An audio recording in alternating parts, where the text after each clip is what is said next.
une chose, c'est l'aimer de manière désintéressée. Amen. Et j'ai appris cela parce que si je n'avais pas appris cela très tôt, ma vie chrétienne devait se détruire. Frère, je suis passé par beaucoup de circonstances qui m'ont amené à m'appuyer sur le Seigneur. J'ai été plusieurs fois reproché par Dieu. Je me rappelle un jour, quand il commençait la foi, il suis allé voir le pasteur, il avait un problème. Et il m'a dit, les gens qui font comme tu fais là, qui réfléchissent comme toi là, ne mettent jamais long dans la foi. Je pense que c'est le mot le plus difficile en tant que j'ai reçu. Et ça fait que j'ai appris à chercher Dieu et à dépendre du Saint-Esprit. Lorsqu'il parle du Saint-Esprit, et c'est de quoi est-ce que je suis en train de parler. Si vous pouvez fonder sur l'Esprit de Dieu, vous irez loin avec lui. Mais si vous pouvez fonder sur autre chose que sur le Saint-Esprit, vous ferez certainement naufrage. Donc, le Seigneur m'a enseigné beaucoup de choses. Beaucoup de choses. Je me rappelle une fois été repoussé par le Saint-Esprit du moment que de foi, que je n'avais pas la foi, il fallait que j'aie foi en Dieu. Il a été repoussé par le Seigneur de ce qu'il a dit mon homme et non pas Dieu. Parce qu'il ne comprenait ni ce qu'il faisait, ni ce que le Seigneur attendait de moi. Donc ça fait que j'ai appris à suivre le Seigneur de manière désintéressée. Amen. Et à aimer Jésus de tout mon cœur. C'est bien quand je passais par les épreuves les plus difficiles, même quand l'adversité s'élevait, je n'ai jamais cessé de m'appuyer sur le Seigneur. Amen. Donc vous devez comprendre qu'en tant qu'enfant de Dieu, la vie chrétienne est de façon absolue et égale à la vie spirituelle. Amen. Je suis un esprit, j'habite dans un corps et je possède une âme. Dès lors que je ne comprends pas ce principe, je vais passer à côté de ma vie chrétienne.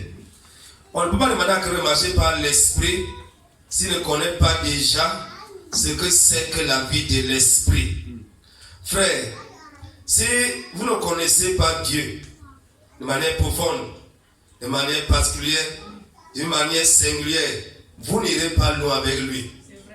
Frère, vous devez aimer Dieu de tout votre cœur, de tout votre âme, de tout votre esprit. C'est ça qui va permettre que, telles que soient les circonstances dans lesquelles vous serez, vos yeux seront toujours focalisés sur le Seigneur. Donc ça va enseigner sur marcher par l'esprit. Donc on va étudier profondément le livre de Galates chapitre 5. On va voir ce que c'est dit là-bas. Et ça va nous aider à comprendre profondément ce que le Seigneur entend par marcher par l'esprit. Je vais dû prendre Galates chapitre 5, verset 16 seulement. Mais j'ai vu chrétiens essayer qu'on étudie tout le chapitre afin que les gens puissent comprendre ce qu'ils doivent faire afin de marcher par l'esprit. Frère, vous aurez des tribulations dans le monde. Mais prenez courage parce que Jésus a vaincu le monde. Frère, vous aurez à souffrir dans ce monde-ci. Surtout, il va vous dire quelque chose ce matin. La chose la plus difficile, c'est de marcher par l'esprit ou marcher par la foi. Frère, c'est une chose. La doctrine de la foi est une chose. La doctrine de la marche par l'esprit est une chose. Mais expérimenter ces choses-là, ça serait un peu difficile. Je vous ai dit ici un jour, le jour que le Seigneur va te dire, tu vois, tu as un bébé de quelques mois, bien 1 an ou 2 ans, et un oncle de 4 ans, et tu vas te dire, laisse-les là, va prêcher. Tu vas comprendre que si tu ne marches pas par l'esprit, tu ne peux pas aller prêcher. Tu vas prêcher sur quoi? Dieu guérit. Amen. Tu prêches que Dieu guérit pendant que ta femme est malade. Pendant que ta femme soit malade, mais tu prêches que Dieu guérit. Amen. Frère, si vous n'aimez pas Dieu, vous ne pouvez pas le servir. Jésus, la Bible dit que homme de douleur, habitué à la souffrance, ça veut dire que, et la Bible dit qu'il a plu à Dieu de le briser par la souffrance. Ça veut dire que pendant que Jésus souffrait, Dieu fait du plaisir à ce que Jésus souffre.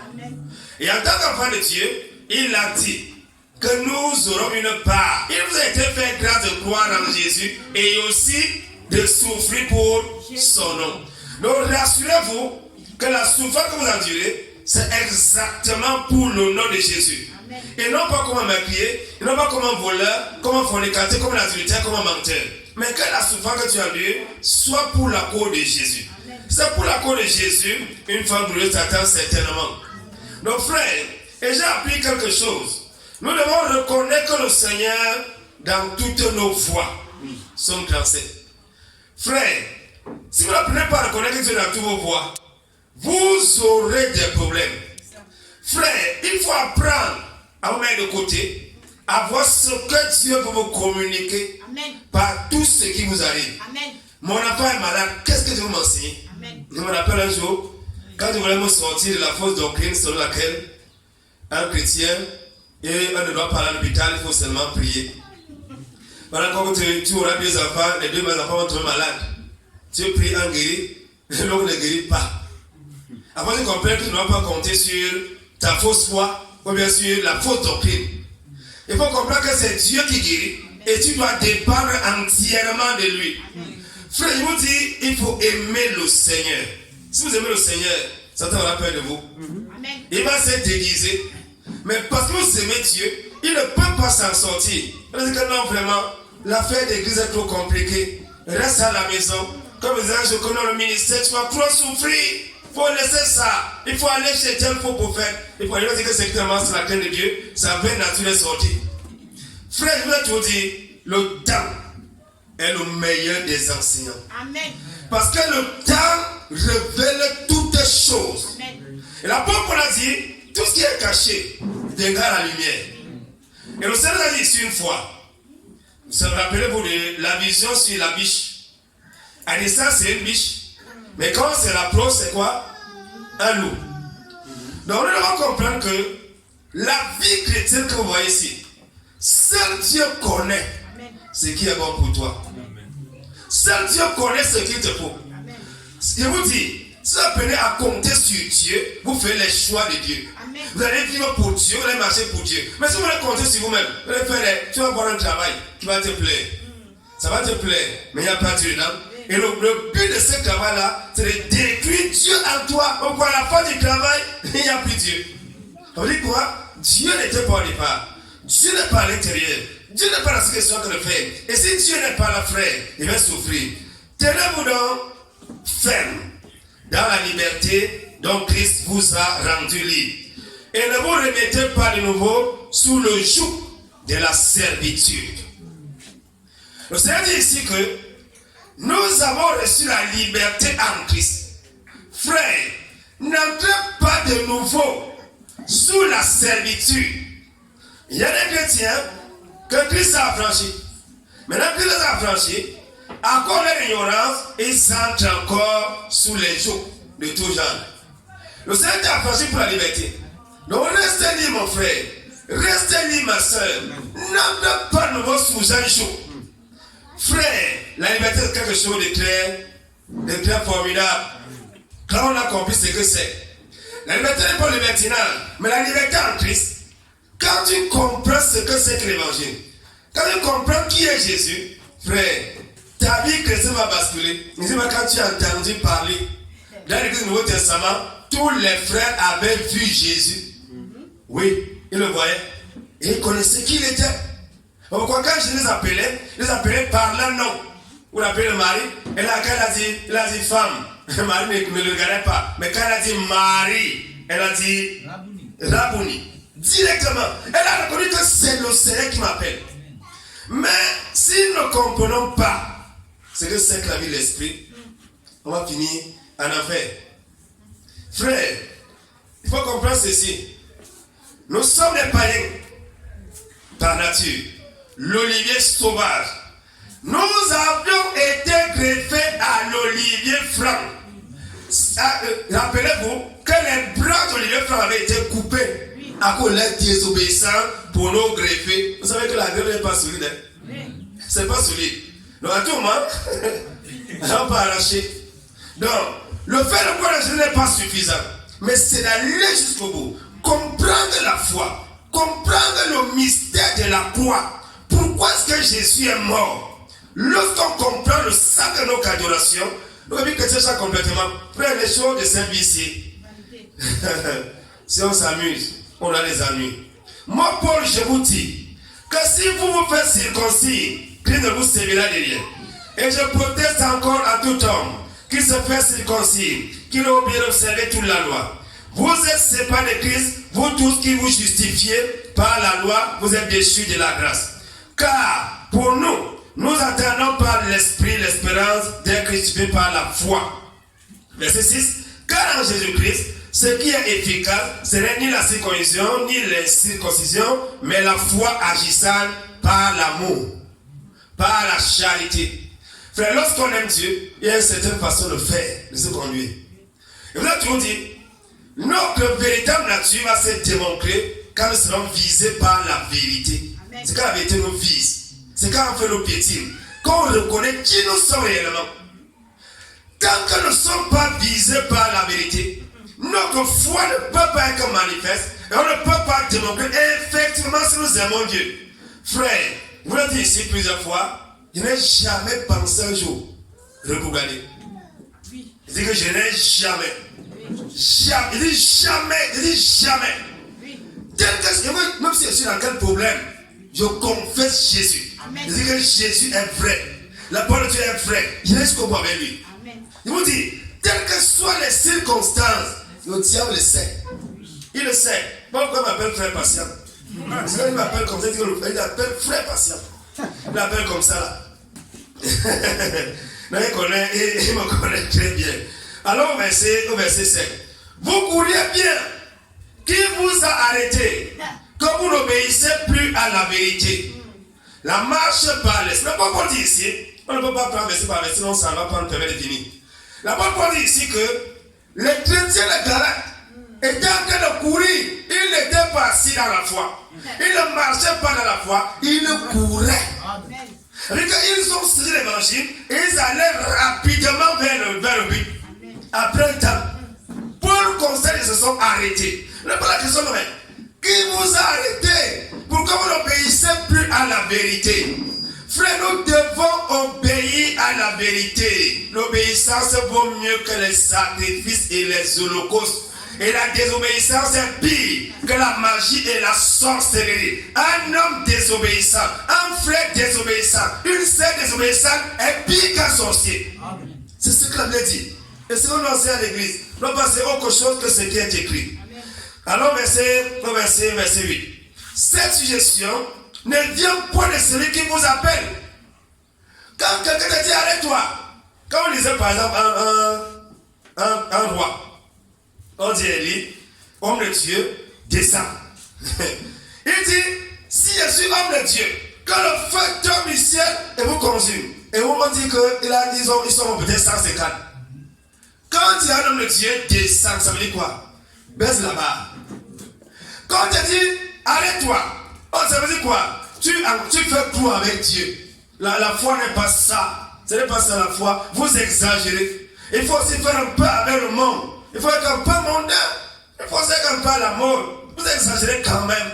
C'est ça qui fait qu'on est là, on croit que le chrétien peut changer un pécheur. Celui qui peut changer un pécheur, c'est Jésus. Et si je ne change pas un pécheur, ne perds pas de temps à vouloir le changer. Amen. Frère, nous devons comprendre cette chose de manière profonde. La Bible dit ici que le Seigneur ne peut pas te dire arrête-toi pendant que tu es en train de courir dans la foi. Celui qui t'arrête n'aime pas de Dieu. Frère, tout ce qui nous accable, nous empêche de prier, nous empêche de courir dans la foi, ne vient pas de Dieu, mais du diable. Amen. La Bible dit ceci. Lorsque Dieu bénit, sa bénédiction n'est suivi d'aucun chagrin. Il faut comprendre ces choses. Si tu cours et tu t'arrêtes dans ta vie chrétienne, c'est que le diable t'a taclé. Il t'a fait un tacle irrégulier. Il t'a taclé par derrière. Il portait les 16.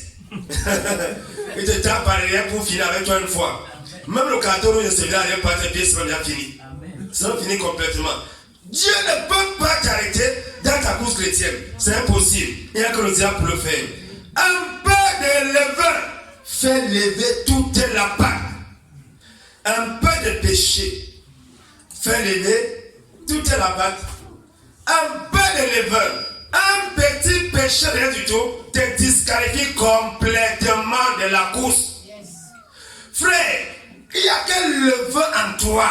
Yes. Que le levain que tu as. Beaucoup de personnes sont à l'église, mais ne sont pas converties. Leurs cœurs ne sont pas changés. Ils ont les cœurs du monde, les cœurs naturels, les cœurs qui ne connaissent pas Dieu, les cœurs qui aiment le monde. Frère, celui qui aime le monde est ennemi. L'amour du monde est inimitié contre Dieu. Aimer le monde, c'est détester Dieu. Mais il y a des gens à l'église, le cœur ne change pas. Tu sois à l'église, la relation que tu as avec ta femme est exactement ni plus ni moins la même relation que tu as avec Jésus. Si tu as une relation avec ta femme, c'est la même relation que tu as avec Jésus qui appelle nous. Tel tu crées ta femme, tel tu crées Jésus. Que les gens essaient de se tromper, encore la peau que j'en ai dit. Comment peux-tu aimer Dieu que tu ne vois pas? Et ton projet que tu vois, tu ne l'aimes pas. Avec ta façon d'agir avec ta femme, c'est exactement la même façon que tu agis avec Jésus. Même quand les gens sont surpris. Frère, je ne sais pas pourquoi les gens de la sélection à l'église. Frère, comme tu es avec ta femme là, tu vois déjà que tu iras en enfer ou au ciel. Yes. N'attends pas une autre révélation que celle-ci. Tel tu crées ton mari, tel tu crées Jésus. Si Jésus était ton mari, tu allais creuser de la même manière. Comment? Voilà pourquoi le plaisir. Dans le chapitre 5, que c'est un mystère grand par rapport à Christ et à l'église. Christ a aimé sa femme et s'est livré pour sa femme. C'est un mystère grand par rapport à Christ et à l'église. Donc, on dit que l'homme doit aimer sa femme et que chaque fois soumettre son mari.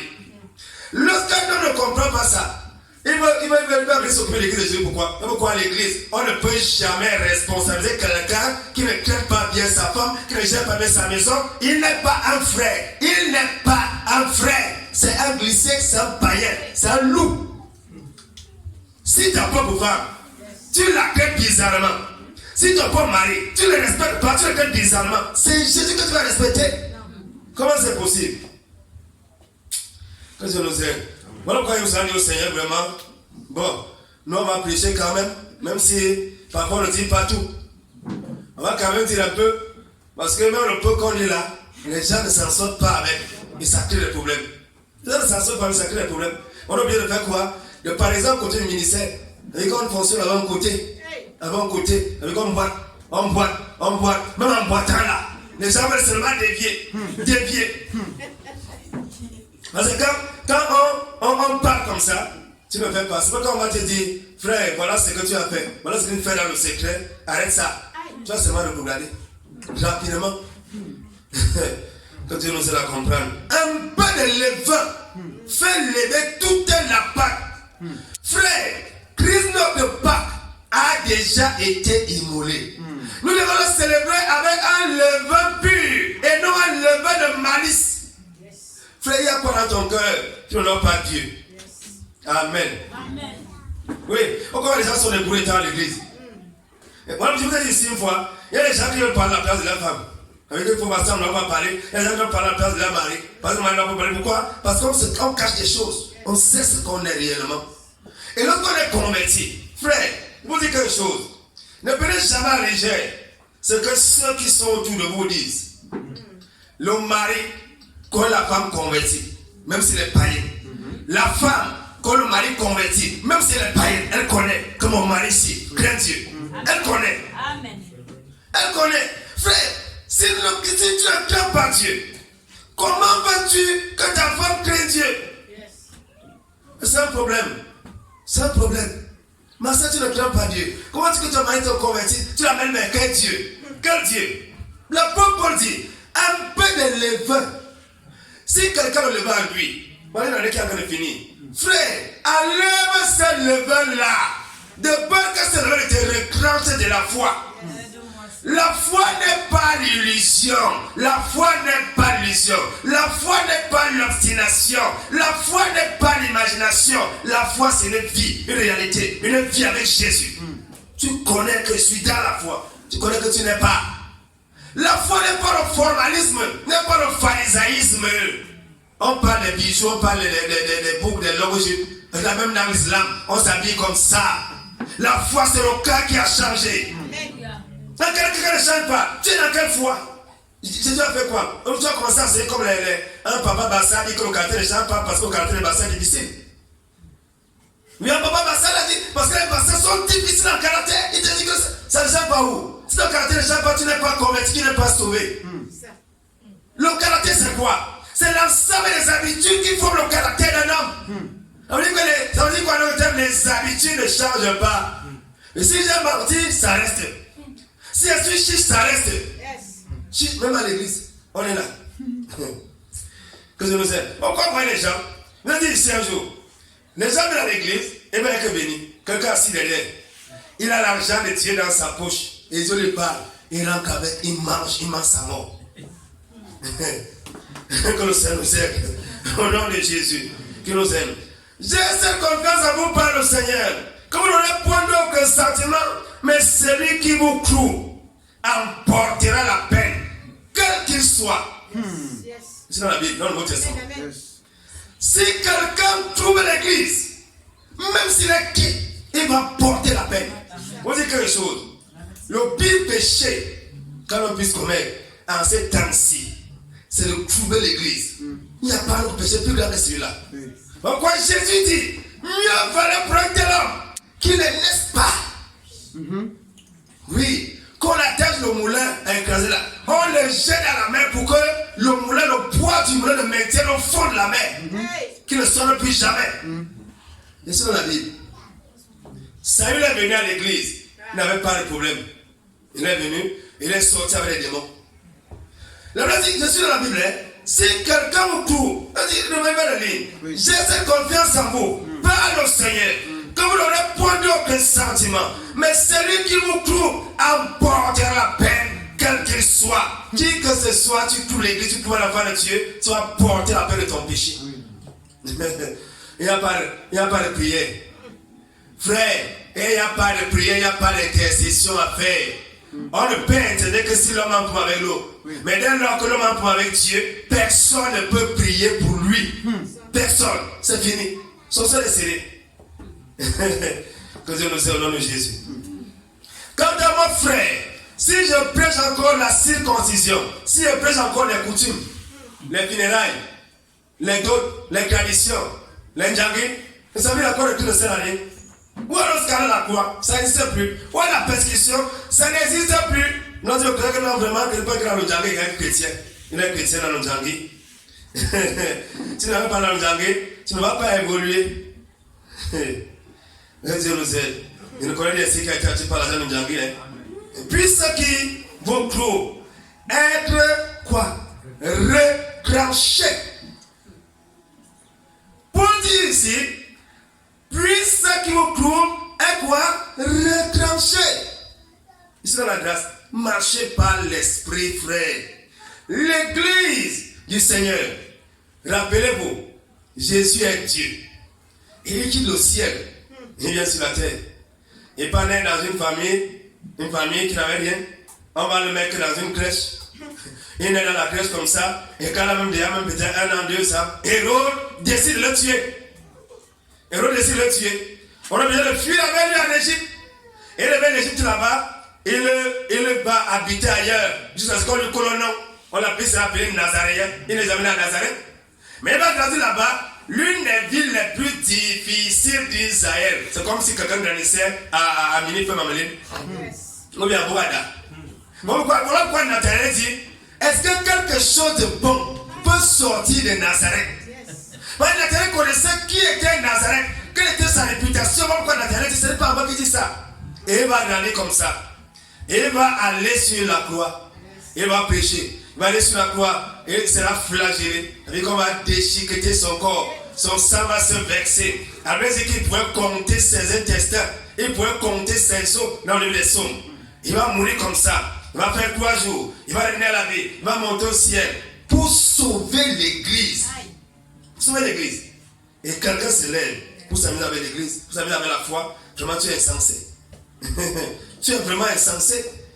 Quelqu'un dit ici une fois qu'il a dit à Dieu, si je donne pas le papier qu'on appelle le BC, si je donne le papier, il va le servir, si je donne pas le papier, il ne va pas le servir. Étant enceinte d'un païen, quelqu'un a dit, il compare le sacrifice de Jésus en papier.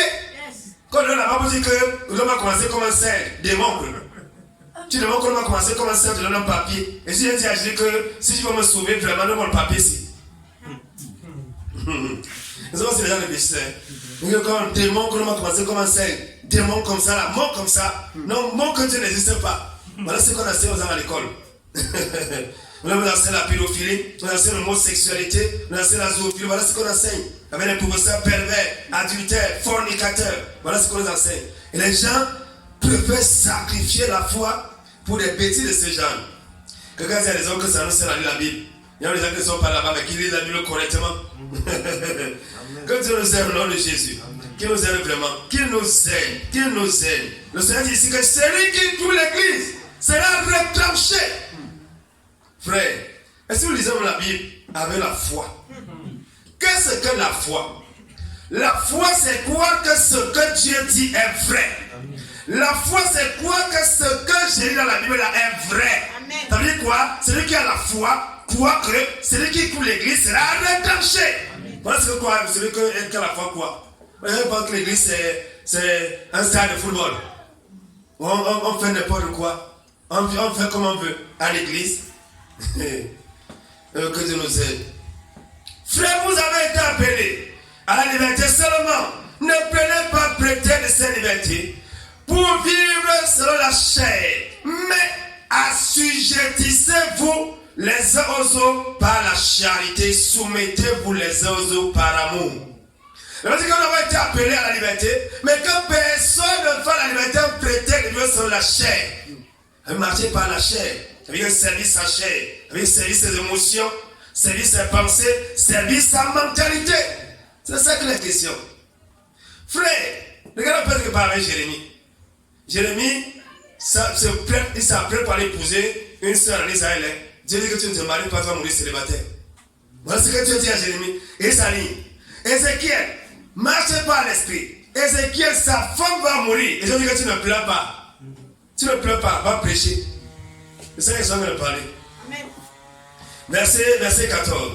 Car toute la loi est accomplie dans cette seule parole. En celle-ci, tu aimerais à ton prochain comme toi-même. Il y a marqué sur l'église.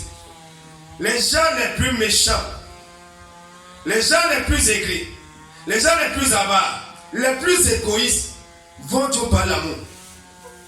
Alors il y a une personne. L'amour du prochain se demande à ce que je sacrifie ma vie pour mon frère, pour ma soeur. Est-ce que tu paies le prix pour les autres? C'est le temps que, si on disait qu'on sortait maintenant, on va dire, bon, on allait depuis 2017, on va voir les qui ont contribué pour aider les gens. Est-ce que tu vas sortir à l'intérieur? Même si à l'intérieur, tu seras un métier.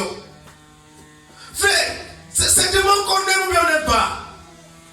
Frère, l'amour, c'est demande. Il y a des gens qui sont intéressés. Vous savez, les relations intéressées se brisent toujours facilement. Parce que lorsque vous avez quelqu'un, parce que vous avez un intérêt sur lui, dès que l'intérêt là n'est plus là, allez, vous le balancez à la poubelle. Pourquoi les gens divorcent? Pourquoi ils divorcent? Ils divorcent parce qu'il y avait une jeune fille qui avait les formes qu'il cherchait. Maintenant, la jeune fille a rien vieilli. Il faut qu'il cherche une autre jeune fille qui a les formes qu'il cherche. Voilà pourquoi les gens qui se marient sur les bases Chanel là ont des problèmes. Voilà pourquoi ils ont des problèmes. Frère, l'intérêt, aimer son prochain, c'est de l'aimer de manière désintéressée. Puis encore le pasteur lui c'est là où? Il est là pour nous aider à atteindre nos objectifs. Et nous on s'en fout de lui, il n'a rien à dire, rien à faire. Rien à dire, rien à faire.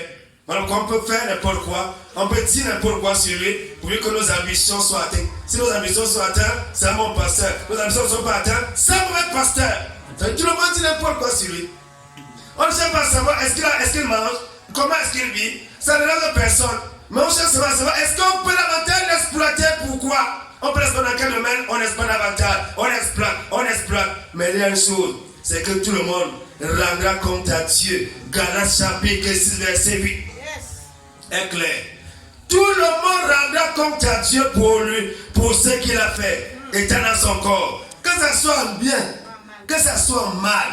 Frère, nous allons rendre compte à Dieu. Les églises sont remplies d'ingrats, des méchants. Les gens sont à l'église, mais ils sont méchants. Mais c'est un problème. C'est un problème. Vous savez, le méchant a les yeux focalisés sur les offenses qu'il aurait subies en Kékémé. Le méchant ne se rappelle jamais du bien qu'on lui a fait. Et dans l'église, on a plein de personnes comme ça. On a plein. Il y a des gens qui prient. Vraiment, il faut que Dieu me bénisse. Il faut que Dieu me bénisse. Mais dès que Dieu l'a béni, demande à ses frères que frère, on doit aller à Dieu. On fait comment? Le frère là-bas été jonglé, tu as les mots de tête. Les gens sont à l'église, ils jonglent Dieu. Il était à l'intérieur. Il était assis à l'église. Il jongle Dieu. Il était assis. Un homme peut-il tromper Dieu? Depuis Malachie, Dieu l'a dit. Mais les gens sont assis à l'église. Ils croient qu'ils peuvent jongler Dieu. Frère, même s'il faut courir, tu ne peux pas courir avec lui. Il nous a montré un exemple avec le vieux Élie, le Tishbi. Le roi était sur le char. Élie courait. Un vieillard courait plus que celui qui était sur le char. Il était devant. Un vieillard. Nous c'est au nom de Jésus. Mais, si vous vous mordez, il y a les serpents à l'intérieur, parce que le serpent qui mord, ou bien les chiens. Si vous vous mordez et vous mangez, les uns les autres, prenez garde, que vous ne soyez détruits les uns par les autres.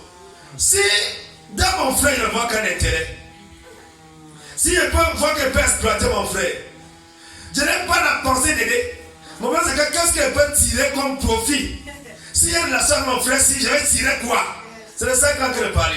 Si les gens commencent à se mordre les uns les autres, à murmurer les uns les autres, à se calomnier les uns les autres, ça crée problème. Les gens seront détruits les uns. Pour dire vous serez détruits les uns par les autres. Nous sommes ensemble comprendre ce que nous avons dit ce matin. Marchez par l'esprit. Je dis donc, marchez selon l'esprit et n'accomplissez point les désirs de la chair. Frère, dans l'église, il faut marcher selon l'esprit. Ça veut dire quoi? Mon âme ne me dirige plus. Mes émotions ne me dirigent plus. Mon instinct ne me dirige plus. Je suis dirigé par le Saint-Esprit. Par exemple, sur Anne. Anne vient à l'église, elle prie, son pasteur dit qu'elle a bu le vin. Anne dit que mon frère n'est pas bu. Et le pasteur dit qu'elle a considéré que elle non, tu vas le recevoir, Anne reçoit. Il a dit que c'est un femme pentecôtiste. Les sœurs pentecôtistes qui viennent dans nos églises. Elle devait engueuler le pasteur correctement et bien avant de partir à aller en enfer. C'est ce que les gens ont oublié. Les gens ont une vision courte. Mais la vision est courte. Et c'est notamment les aveugles. Au lieu de voir plus loin, ils voient seulement devant comme ça là. Ils voient seulement devant comme ça. Devant comme ça là. Le pasteur a le pouvoir de te planter dans le corps de Christ. Il a le pouvoir de t'arracher de ce corps-là. Il a le pouvoir de t'arracher de faire de toi païen. Si quelqu'un que tu es païen à partir aujourd'hui, comme quelqu'un qui sera déclaré, il sera fait de moi païen. Il sera païen. Il sera païen. Les gens prennent que l'église c'est un jeu. Pourquoi l'église les gens ne s'amusaient pas, frère? On ne s'amusait pas. Allez à s'amuser, ils sont morts. Et la chrétienne a rempli l'église. Moi j'allais à s'amuser, la meurt. Donc on va mourir encore après. Et donc on comprend les enfants d'Israël au désert sans Saint-Esprit. Que Dieu nous aide. Que Dieu nous aide vraiment à comprendre certaines choses. Au nom de Jésus. Amen. Il faut marcher par l'esprit. Car la chair a des désirs contraires à l'esprit. Et l'esprit a le contraire à la chair. Et ces deux choses sont opposées l'une à l'autre. De telle sorte que vous ne faites point les choses que vous voudriez. Si quelqu'un à l'église, il fait encore ce qu'il veut. Je mange ce que je veux. Je m'habille comme je veux. Je vais là où je veux. Je fais ce que je veux. Pour toi, la question, c'est pas moi qui dis, hein? C'est dans ta Bible. Est-ce que tu as l'esprit? Celui qui a l'esprit ne fait plus ce qu'il veut. Amen. Il fait ce que Dieu veut. Il a un pasteur a dit un jour, il a acheté le terrain quelque part. Il voulait faire quelque chose avec. Et quand il a acheté le terrain, pour la question de savoir, est-ce que c'est moi qui t'ai envoyé acheter le terrain là? Est-ce que moi demandé de faire ça? Il est obligé d'abandonner. Un jour, le roi d'Israël, vous allez faire la guerre contre le roi de Juda, vous allez faire la guerre contre le roi d'Israël. Il avait déjà envoyé l'argent au roi égyptien, il avait envoyé l'argent, beaucoup d'argent, pour aller faire la guerre. Pendant qu'il descendait, le prophète est venu devant lui. Le prophète lui a dit, tu ne feras pas la guerre contre les enfants d'Israël. Il ne voit le problème que mais et nos argent qu'on a dépensé. Le prophète lui a dit quoi? Dieu va encore donner un autre argent. Amen. Parce que le prophète lui a dit, marcher par l'esprit, c'est la chose la plus difficile. Frère, on peut pas la foi. Frère, mais marcher par la foi, c'est un problème. C'est un problème. Et vous dites, beaucoup de personnes peuvent parler sur la foi. Mais si ils sont à la position d'Ézéchiel, ils vont faire le deuil même pendant 2 ans. Ils vont faire le deuil même pendant 2 ans. S'il n'a pas mangé, ne prêche pas. C'est ça le problème. Si tu es encore à ce niveau, tu marches par la chair. Mais dès que tu n'as pas mangé, tu ne prêches pas. Tu ne manges pas, tu ne prêches pas. Tu ne manges pas, tu n'as pas l'argent. Tu ne fais plus rien. C'est quelque chose qui ne va pas dans ta tête. Et tu vas vivre avec quel Jésus? Quel Jésus? Frère, l'apôtre Paul a dit ceci à Timothée. Efforce-toi de te présenter devant Dieu comme un ouvrier éprouvé qui n'a pas à rougir et qui dispense droitement la doctrine. Mais quand Dieu t'appelle, il dit va à gauche, tu vas et tu fais comment le faire. Frère, ceux qui marchent par l'esprit ne sont plus dirigés par leurs 5 sens. Vous savez, les 5 sens là, ça agit beaucoup. Je sens que, non, je sens que, je vois que. Voilà pourquoi les jeux sont nombreux dans la boue de celui qui est en route pour l'enfer. Quand on va descendre en enfer, quand les gens comment nous diriger, il y a beaucoup de jeux dans notre langage. On doit être, ne sais pas pourquoi l'homme est comme ça. Pourquoi l'homme est comme ça. Frère, c'est qu'un enfant voit étant debout. Son père qui est assis voit plus que ça étant assis. Amen. Il y a un jour un païen. Un païen reçu du mal. Le dernier jour, il y a des gens. On peut regarder l'intérieur comme ça là. Tu ne vois que les calmes ici. Il y a des gens qui décident de la même voix ce qui n'est pas la route. Étant resté à l'intérieur. Il y a des gens qui voient ce que tu ne vois pas. Il y a des choses. Je vous dis ici, il y a tellement de choses que pendant que le ciel et la terre, que si on t'explique ça, ta tête va s'éclater. Donc Dieu veut que tu comprennes l'essentiel. Et c'est l'essentiel qui te dépasse à comprendre. Et tu veux davantage comprendre les choses qui vont te dépasser. Un jour, un frère, un Allemand, son enfant tombe gravement malade. Et dit à Dieu, Seigneur, si tu ne guéris pas mon enfant, je chante de mer. L'enfant sera guéri et elle va devenir une prostituée. Plus tard, l'enfant devient une prostituée. Ça veut dire que Dieu voulait l'épargner. Dieu voulait épargner l'enfant et son père n'a pas compris. Il a mis les choses de la chair. Et il a payé cet enfant-là parce qu'il est devenu une prostituée. Une prostituée.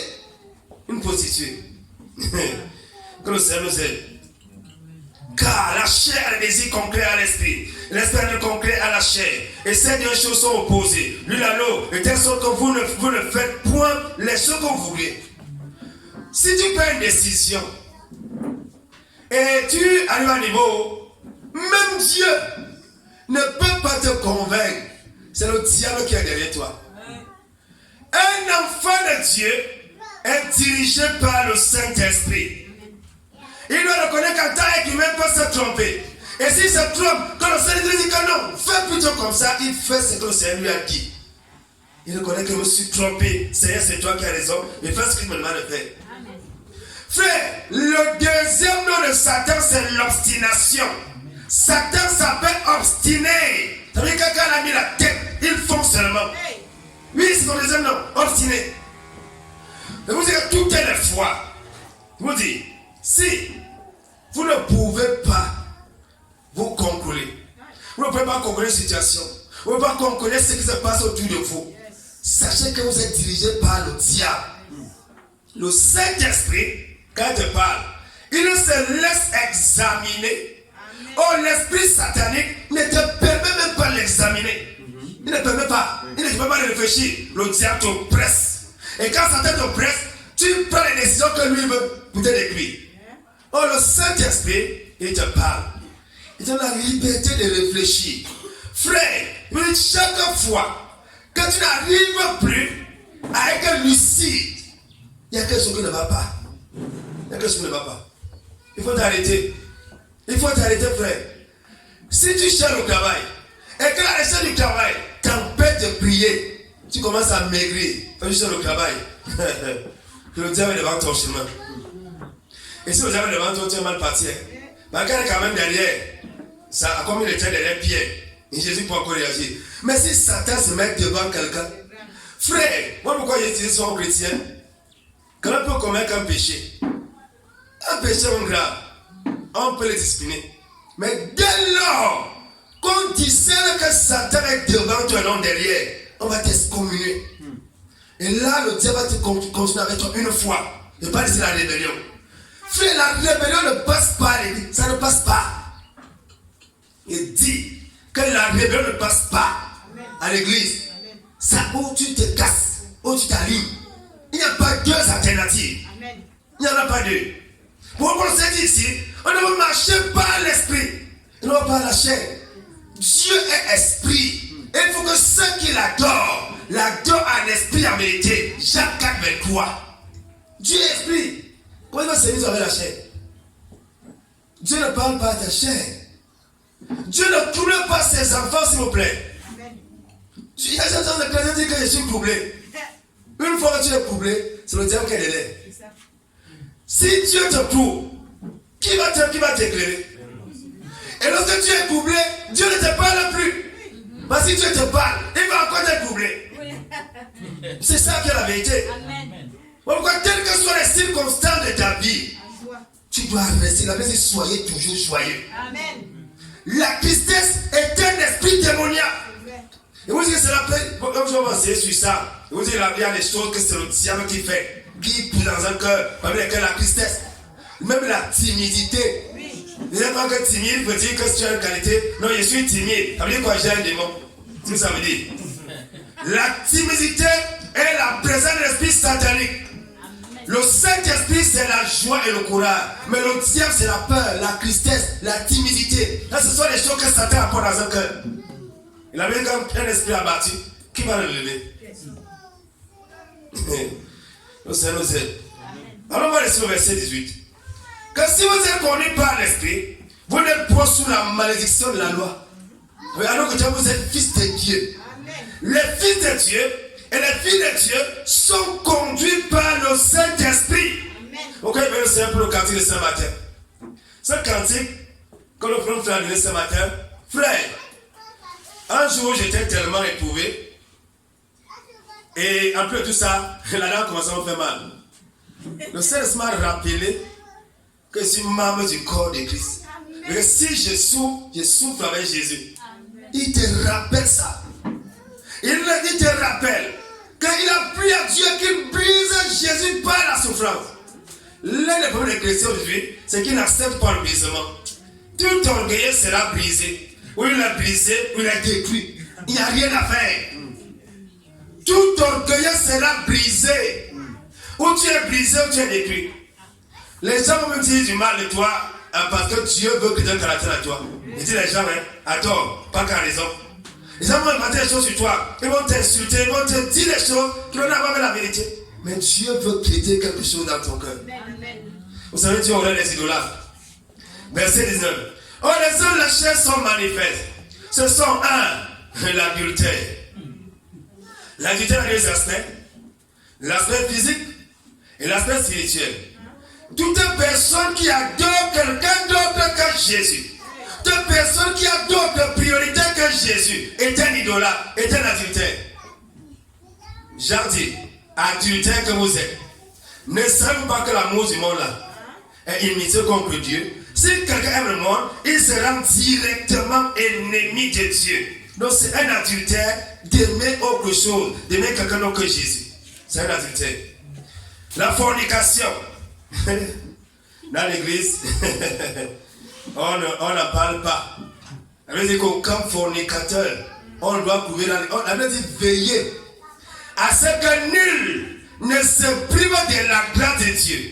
Veillez à ce qu'il n'y ait point de fornicateur dans l'église. On doit veiller. Voilà quoi? C'est qu'un fornicateur, il n'a pas de place dans l'église. Oui, il a la fornication. Oui, qu'on est à l'intérieur, il n'y a rien à faire. Ce n'est pas négociable. Pas dans une église, les gens qui couchent avec les hommes et qui sont assis à l'église. C'est un problème. Qui couchent avec les femmes et qui sont assis, qui se masturbent et qui sont assis à l'église. Ça ne passe pas. Ici dans la Bible, dans le Nouveau Testament, pas dans la loi. L'impureté. L'impureté. Est-ce qu'aujourd'hui les chrétiens savent encore ce qui est pur et ce qui est impur? Combien de personnes sont plongées dans l'impureté, dans la saleté? Les images impures sur WhatsApp, sur Facebook, on a que regarder les feuilletons, on a que regarder la pornographie. Et les gens pensent qu'avec ça, ils vont entrer au ciel. On va voir la santé de Dieu ici. L'impureté, la dissolution. Les gens qui prennent le péché comme un morceau de sucre, et ils jettent dans l'eau, et dès que ça se dissout, ils boivent avec la seule ils disent que c'est sucré. Ils disent que c'est sucré, non. Et les gens qui minimisent le péché. Frère, quand tu es saisi par un esprit satanique d'égarement, tu commences à minimiser le péché. Parce que ce qui est grave aux yeux de Dieu est petit à tes yeux.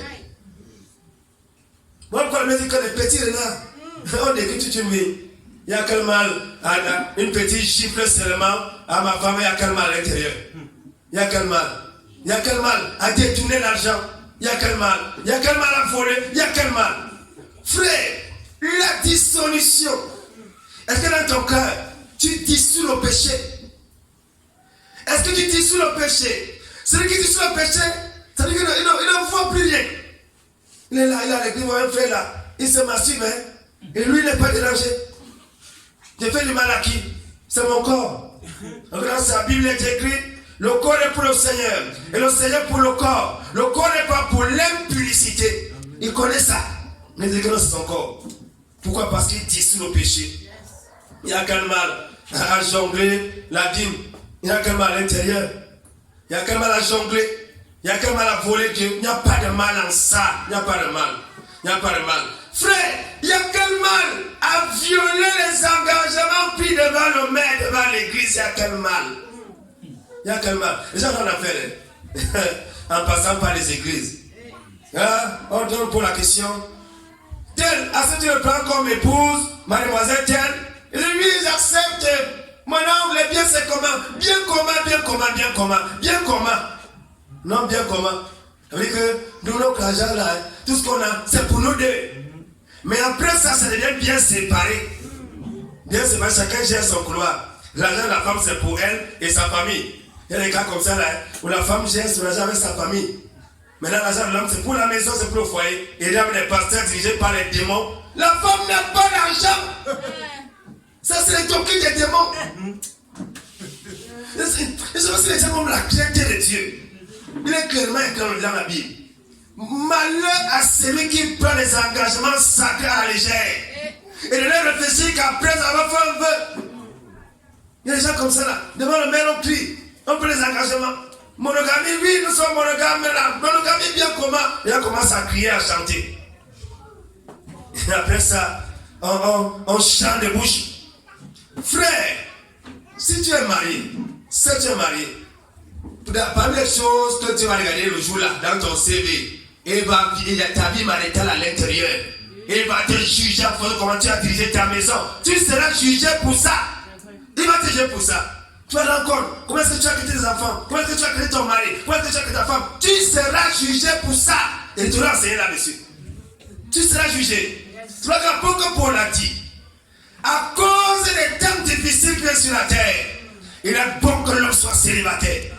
Mais s'il brûle, qui se marie? Mais ceux qui se marient auront des tribulations dans la chair et je voulais vous en épargner. Donc quand ça va se marier là, il faut qu'on doit mesurer le poids. On doit mesurer l'impact. On doit mesurer la responsabilité.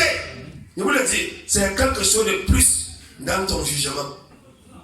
Regardons ce que tu avais déjà là. Il y a autre chose que tu as ajouté, le mariage. Tu seras jugé pour ça, frère. Tu vas te juger. Que personne te croit. Quand tu vas faire comme ça, non, Dieu ne regarde pas.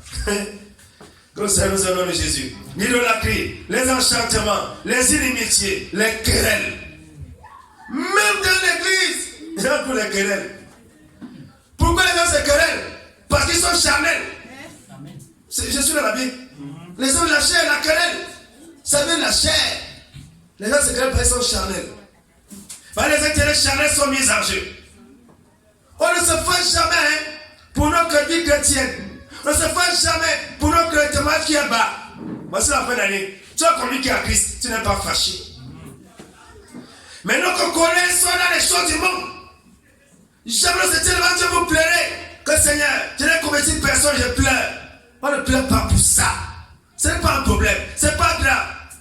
Alors dans ta Bible, Jésus a dit, allez et faites une nation, mes disciples. Il l'a dit dans ta Bible. Il l'a dit. Mais ça ne te gêne pas.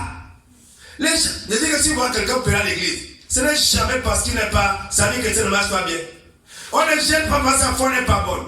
On ne gêne pas pour sa sanctification. Mais on gêne pour les choses du monde. Voilà pourquoi on gêne pour la vanité des vanités. Voilà pourquoi on gêne. Voici la fin d'année. Tu as connu combien de personnes à Christ? Aucun. Et tu pries comment levant la tête au ciel. Au lieu de faire comme le publicain qui tapait sa poitrine, il tapait. Tout ce qui peut t'arriver, c'est parce que tu n'es pas en accord avec Dieu. Nous sommes au nom de Jésus. Les inimitiés, les querelles, les jalousies, les animosités, nourrir un sentiment de malveillance envers les gens. Je vais lui parler comme ça. Quand il veut le voir, il veut le traiter comme ça, il veut agir comme ça, il veut faire comme ça. Un chrétien qui s'assoit et qui planifie le mal, comment venir par la langue? Que ça nous aide. Au nom de Jésus. Les disputes. Pourquoi les gens s'expliquent dans l'église? Parce qu'ils sont charnels. Ils se disputent, c'est pour les choses du monde, pas pour les choses spirituelles. Les divisions. Les sectes, les petits groupuscules qui se créent à l'église. Ça vient de quoi? De la chair. Les gens sont charnels. Ils ne connaissent pas Dieu. Ils ne marchent pas par le Saint-Esprit. Pourquoi ils ont des petits groupuscules? Les groupes de deux, les groupes de trois. On fait des complots contre Dieu et contre son église. Avec Dieu, ça ne marchera pas. Tu seras taillé en pièces pour rien. Si tu veux te lever contre Dieu, tu seras taillé en pièces. Parce qu'avec Dieu, frère, il vous dit, même dans le monde, il y a ce qu'on appelle le rapport de force. Tu ne peux pas venir avec la fronde et le caillou devant quelqu'un Kalachnikov. C'est quelqu'un qui ne va pas dans ta tête. Quelqu'un Kalachnikov, il a le casque, il est armé, il appelle ça comment? Les gilets pare-balles. Il est équipé avec le Kalachnikov, tu viens avec un caillou. Il n'y a que les Arabes qui lui font ça. Tu vois un Arabe, il avait un caillou, venir devant quelqu'un Kalachnikov. Il appelle ça, il est mal comme une chèvre. Le Seigneur nous aide à comprendre certaines choses. Au nom de Jésus. Les divisions, les sectes. Les divisions. Vous savez, quand on commence, on crie ce qu'on accepte dans la doctrine. On crie. Ce qui nous arrange, on prend. Ce qui ne nous arrange pas, on laisse met de côté. Et que la parole de Dieu n'est plus un tout. Et que ça devient des morceaux choisis. Des morceaux choisis. Frère, on ne quitte pas la lumière pour la lumière. On quitte la lumière pour les ténèbres. C'est ça que la vérité. Verset 21. Les envies. Pourquoi les gens s'envient les uns autres à l'église? À cause de la chair. Les meurtres. Celui qui a la haine contre son frère est un meurtrier. Celui qui se met en colère contre son frère pour rien est un meurtrier. Matthieu 5, verset 22. Les ivrogneries, les débauches et les choses qui ressemblent à celles-là. Les choses qui ressemblent à celles-là, il y a les faux cheveux. Les mèches péruviennes, indiennes, tchadiennes, les synthétiques, toutes ces choses-là, c'est les choses semblables. La gloutonnerie, c'est les choses semblables. L'amour de la nourriture. Et ceux qui ont un autre banane que Dieu là-bas, le manger et le boire. C'est là les choses semblables. C'est là-bas, les dames. Frère, il y a quoi que tu aimes là? C'est ici. Les choses semblables, la liste est longue. Hein? Il y a beaucoup de choses qui vont encore à l'intérieur. À l'intérieur, les choses semblables ici. Alors, les choses qui ressemblent à ce qu'on a cité là, c'est pas moi qui dis. Écoutez la sentence. Comme je vous l'ai dit d'abord, comme je vous l'ai déjà dit, que ceux qui commettent de telles choses n'hériteront point le royaume de Dieu. Frère, est-ce que tu es à l'intérieur de ce qui a été dit ce matin? Parmi ce qu'on a dit là. Si tu es dedans, tu n'hériteras pas le royaume de Dieu. Ce n'est pas la blague, ce n'est pas le chemin des églises, ce n'est pas la fantaisie. Parce que je sais quoi? Les gens n'acceptent plus la vérité. Parce que pour eux, l'église de Jésus, c'est une réception. Il y a les entrées, il y a là-bas le poisson, il y a les michus là-bas, il y a l'ondole là-bas. Ils choisissent ce qu'ils veulent manger. Et si la table ne me plaît pas, il va là, il y a une autre table dans l'église. L'église de Jésus. Que Dieu nous aide. Au nom de Jésus. Mais le fruit de l'esprit est l'amour. Le fruit de l'esprit, l'esprit a un seul fruit. L'amour. Frère, si vous aimez Dieu, voilà ce qui va se passer. Votre cœur sera toujours joyeux. Amen. Et sur la Bible. Amen. Le fruit de l'esprit, c'est quoi? C'est l'amour. De l'amour vient la joie. De l'amour vient la paix. Celui qui a Jésus a la paix. Amen. Il a la paix parce qu'il a Jésus. De l'amour vient la patience. Supporter les adversités de la vie sans colère ni irritation. Amen. Ça veut dire quoi? De ce qu'on aime Dieu. Quand tu n'aimes pas Dieu, tu n'auras pas ces choses aussi. La bonté, l'amour du bien, la fidélité, la loyauté. Frère, est-ce que tu es fidèle? La question est là. C'était le thème de notre première école à nous 2016. La fidélité. Est-ce que tu es fidèle? Frère, est-ce que quand tu regardes là, tu es fidèle? Est-ce que tu es fidèle dans les petites choses? Avant d'être fidèle dans les grandes. Il y a des gens qui ne sont fidèles ni dans les petites choses, ni dans les grandes. Un homme qui est infidèle à Dieu sera infidèle à sa femme. C'est automatique. Infidèle en toutes choses. Mais on pense que l'infidélité seulement, c'est le fait de commettre. Il y a des choses, il y a des actes que tu poses qui démontrent à suffisant que tu es un homme infidèle. Tu es une femme infidèle. Est-ce que tu es fidèle? La Bible dit que celui qui a le Saint-Esprit en lui est fidèle. La douceur. La douceur. La douceur est différente de la timidité, hein? Ou bien du semblant. La vipère n'est pas douce. La vipère n'est pas douce. La vipère est calme. Et le païen dit que le calme est toujours. C'est ce que les païens disent. Donc, ça n'a rien à voir. La douceur ici, c'est l'état d'esprit. Et ça se démontre que lorsque tu es dans les problèmes, lorsque tu es en difficulté, lorsque le diable te presse, lorsque tu as des problèmes, est-ce que la douceur se manifeste quand tu commences à donner les coups de poing? Pourquoi quelqu'un donne les coups de poing à sa femme? Ça ne vaut pas la peine. Et vous dites ici que la douceur n'a rien à voir avec le temps. Vous voyez les gens qui confondent la douceur et le temps. Non! C'est pas le ton du chat qui veut dire qu'on est doux. C'est pas le ton du chat qui veut dire qu'on est doux. Non, ce n'est pas ça qui est la question. La douceur, c'est le caractère, la nature de Christ. La nature de Christ. Jésus était doux et aime le cœur. Mais il a pris le fouet pour chasser les bandits. Au temps. Est-ce qu'il a payé sa douceur pour aller chasser les bandits? Non. Il était toujours doux. Même en chassant les bandits, c'était une expression de la douceur. En chassant les bandits, Jésus a dit aux pharisiens, serpent, rate vipère. Il était toujours doux. Amen. Il n'y a pas de la douceur quand on fait comme un chat. Et qu'on ne dit rien. Non, il ne faut blesser personne. Mais quelqu'un fait le mal. Non, on ne dit rien. Je ne suis pas un homme de cela. Je ne suis jamais un homme. Amen. Je dis, frère, quand c'est noir, c'est noir. Alors moi, c'est un principe. Quand c'est noir, c'est noir. Quand c'est rouge, c'est rouge. Et je vous l'ai dit, frère, quand tu ne fais mal, je vais te dire que frère, en t'appelant par ton nom, frère, tu fais mal. Tu peux dire sortir quand l'air. Je ne peux pas entrer ni dans l'oreille, ni dans l'œil, ni dans l'oreille, ni dans la de quelqu'un. C'est impossible. Je vais te dire ce que je vais te dire. Amen. Au Seigneur nous aide à comprendre sa parole. Et à nous soumettre à sa volonté. La tempérance. La tempérance, c'est la maîtrise de soi. On ne dit pas n'importe quoi, n'importe qui. Vous savez, les gens qui parlent n'importe comment. Moi, je dis que personne ne comment j'étais fâché, on croit pas. Non, c'est que tu montres là, c'est ce que tu es. C'est ce que moi je crois sur toi. Frère, tu dois avoir la maîtrise de soi. Tu dois te maîtriser. Que pas que les parents viennent te séparer.